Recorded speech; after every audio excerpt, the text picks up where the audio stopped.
Mitchell, good to see you, my friend. Thank you for the gift. What do you think of Biden creating this new gun control branch? Do you think people will challenge it? Of course. Again, it's the same. He's New Mexico. He's New Mexicoing, and you have to understand they're doing this out of desperation. They're doing this because they can't get legislation passed. They can't get the Supreme Court on their side. They can't get individual blue states to do anything, i.e., with the New Mexico debacle.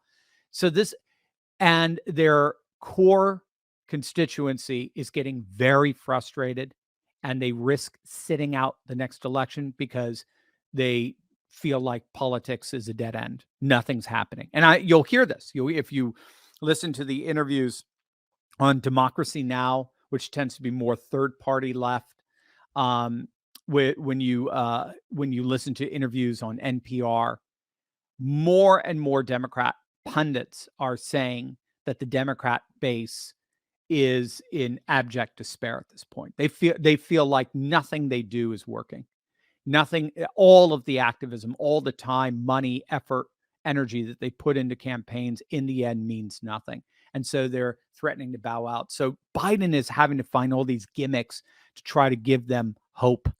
I don't think it's going to work one way or the other. I don't think it's going to give them hope. And there's nothing that he's going to pass or through these guys that he's going to institute through this committee that would ever even remotely pass the Bruin decision. The Bruin decision is probably the single best protection of the Second Amendment imaginable. So I wouldn't put any. Again, I think it's all smoke and mirrors at this point. Thank you, Mitchell. But first, gang, I gotta tell you, I was utterly shocked when I was recently shown just how easy it is to access the deed to my house, and not just access it, but change it. I mean, if you don't know, the deed to your home is the only document that proves you own it. But the problem is that the deeds to all our homes are now online, and criminals are free to find our deeds, forge our signatures, refile as the new owner of our homes, take out tons of loans using our home's equity, and then stick us with the debt. And by the way, if you think homeowners insurance is going to bail you out, you got another thing coming.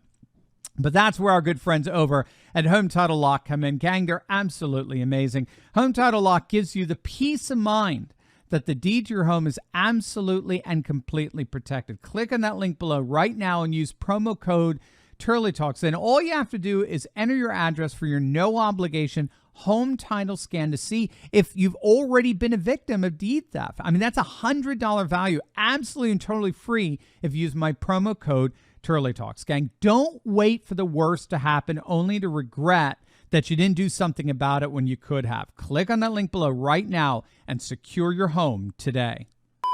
Mitchell, again, thank you for the gift again. Don't you think Biden will veto the digital dollar bill? Yes. Is the digital dollar development constitutional? I think that if this is developed, we will lose all financial freedom. Well, you're absolutely right. Absolutely, Mitchell. No question about it.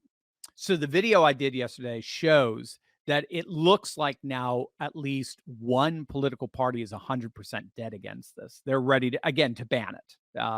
The Fed should have nothing to do with a central bank digital currency. So that's good news. I didn't let on, but I was very worried that the Romney wing, the McConnell wing, via their donors, was going to be lukewarm, or at least lukewarm, or at worst, actually supportive of a CBDC.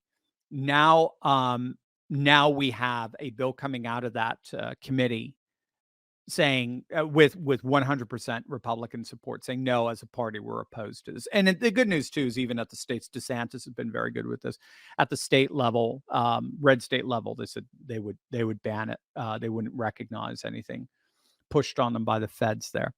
So that's the good news. The good news is that this is ultimately most likely going nowhere with at least one party dead set against it. It's just, it's going to be, I mean, you could do it through, I mean, Biden's trying to do it with executive order, but it's going to be limited in terms of how effective it can be via EOs. EOs are becoming less and less effective. It seems to me they're just, there's too many ways to be able to just ignore them, like we saw in New Mexico. I know it's a governor level, state level, but still we're finding that the powers that be can come in ignored as well. But what you just said is absolutely true. CBDCs, by definition, are the loss of financial freedom. By definition, that's the way they're supposed to function. So I did the video yesterday and talked about how they relate to DEI and diversity, equity, and inclusion initiatives, and ESG, environment and social and governmental issues. It's more that because the WEF pushes more ESG standards. And Elon Musk said the S in ESG stands for satanic. But what ESG standards do is they're measurements that hold businesses accountable to inflicting woke standards on their consumers. And the digital currency fits into that, just as businesses get credit scores through DEI and ESG. So consumers are going to get credit scores, and our credit scores will come ultimately through CBDCs. That's how they'll track what we do. And those credit scores will determine our life chances. Life chances are your ability to access opportunities to increase your material conditions.